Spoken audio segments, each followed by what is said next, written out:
ये लीजिए सोमवार संध्याकालीन आप लोग बाबा का दर्शन कीजिए। हर हर महादेव, ओम नमः शिवाय, ओम नमः शिवाय। आप सब जल्दी जल्दी जुड़ जाइए और महाकाल भोलेनाथ का के दर्शन कीजिए।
हर हर महादेव बोलो,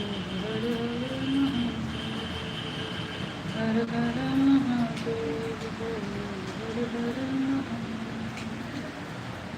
हर महादेव बोलो, हर हर महादेव। श्री शिवाय नमस्ते, श्री शिवाय नमस्ते, श्री शिवाय नमस्ते, श्री शिवाय नमस्ते, श्री शिवाय नमस्ते, श्री शिवाय नमस्ते, श्री शिवाय नमस्ते, श्री शिवाय नमस्ते, श्री शिवाय नमस्ते, श्री शिवाय